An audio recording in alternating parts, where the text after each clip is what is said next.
ان الذی فرض علیک القرآن لرادک الی معاد،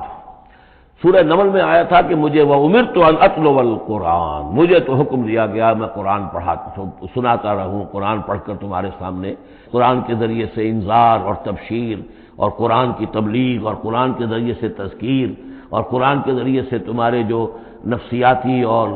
روحانی روگ ہیں ان کی شفا کے لیے میں کوشش کرتا رہوں، میرا کام تو یہ ہے۔ ان اتلو القرآن، مجھے حکم دیا گیا میں قرآن کی تلاوت کرتا رہوں، تلاوت پڑھ کر قرآن تمہیں سناتا رہوں۔ اب یہاں اسی کو تعبیر کیا ان الذی فرض علیک القرآن، اے نبی جس ہستی نے آپ پر اس قرآن کی ذمہ داری ڈال دی ہے، اس کی تبلیغ آپ کے لیے فرض تھی، جیسے کہ ہم سورہ مائدہ میں آج پڑھا ہے یا ایھا الرسول بلغ ما انزل الیک من ربک وان لم تفعل فما بلغت رسالتہ، اس قرآن کی تبلیغ کرنا آپ پر فرض ہے۔ اور جیسا کہ میں آپ کو بتا چکا ہوں، پھر آپ نے امت کے حوالے کر دی کہ اب امت کے فرض ہے، فَلْيُبَلِّغِ الشَّاهِدُ الْغَائِبَ، فَلْيُبَلِّغ یہ فعل امر ہے، اب لازم ہے کہ وہ پہنچائیں جو یہاں ہیں ان کو، جو یہاں نہیں ہے۔ اس طریقے سے یوں سمجھیے کہ ایک سلسلہ جو ہے وہ شروع کر دیا گیا۔ لیکن یہاں فرمایا جا رہا ہے اے نبی ان الذی فرض علیک القرآن، جس ہستی نے آپ پر یہ قرآن فرض کیا ہے، جس ہستی نے آپ پر قرآن کی ذمہ داری عائد کی ہے، یہی ذمہ داری اصل میں پھر جو ہم میں سے ہر ایک پر آتی ہے وہی ہے جو میرے کتابچے میں نے وضاحت کے ساتھ بیان کی ہے کہ وہ 5 ذمہ داریاں ہیں۔ اللہ قرآن پر ایمان جیسا کہ ایمان کا حق ہے، قرآن کی تلاوت جیسے کہ تلاوت کا حق ہے، قرآن کو سمجھنا جیسے کہ سمجھنے کا حق ہے، قرآن پر عمل جیسے کہ عمل کا حق ہے، پھر قرآن کی تبلیغ، قرآن کو عام کرنا۔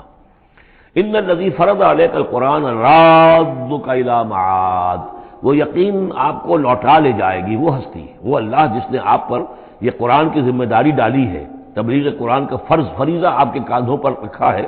وہ یقیناً آپ کو پہنچائے گا بہت اچھی جگہ لوٹنے کی۔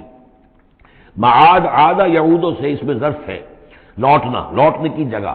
اب معاد سے مراد آخرت عام طور پر ہے، ایمان بالرسالت، ایمان باللہ، ایمان بالمعاد، ایمان بالآخرہ کو ایمان بالمعاد بھی کہا جاتا ہے۔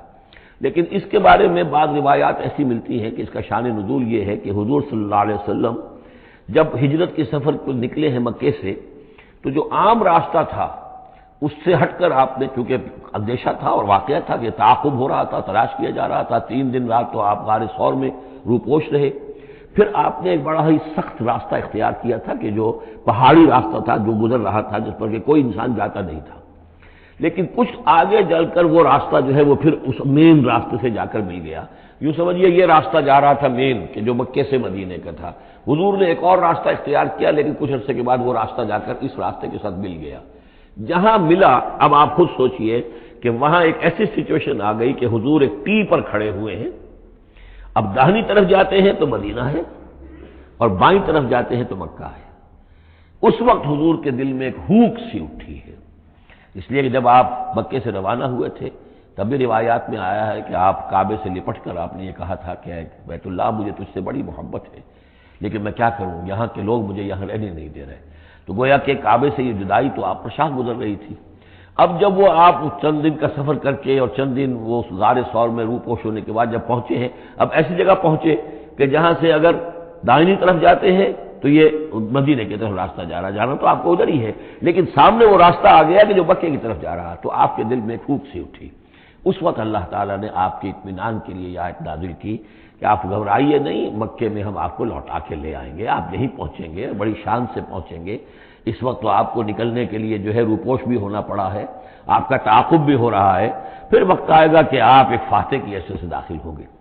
تو یہ بھی اس کی ایک روایت چونکہ ہے تو یہ مفہوم بھی اس میں نکل سکتا ہے، لیکن عام طور پر یہ ہے، اس سے مراد میرے نزدیک یہی ہے کہ آپ کے لیے جیسے کہ سورۃ الضحیٰ میں کہا گیا ہے وَلَلْآخِرَةُ خَيْرٌ لَكَ مِنَ الْأُولَىٰ، اے نبی آپ کے لیے آخرت جو ہے اس دنیا سے کہیں بہتر ہے، لہذا آپ کے لیے تو یوں سمجھیے کہ جو اللہ لوٹا کر آپ کو لے جائے گا معاد میں، تو وہ معاد آپ کے لیے معادن، یہ گویا کہ یہ تفخیم کے لیے ہے نکرہ، بہت عمدہ جگہ لوٹانے کی، جس کے لیے یہ بھی کہا گیا یبعثک ربک مقام محمودا، وہاں پر جو آپ کو مقام ملنا ہے مقام محمود، اور جو جنت حضور کی ہوگی جس کا کیا تصور کوئی کر سکتا ہے، تو ادھر اشارہ ہے۔ ان الذی فرض علیک القرآن رادک الی معاد قل ربی اعلم من جاء بالہدی، کہہ دیجئے کہ میرا رب خوب جانتا ہے کہ کون ہدایت لے کر آیا، کون راہ کی سوجھ لے کر آیا، کون ہدایت لے کر آیا، ومن هو فی ضلال مبین، اور کون وہ ہے کہ جو کھلی گمراہی میں پڑا ہوا ہے۔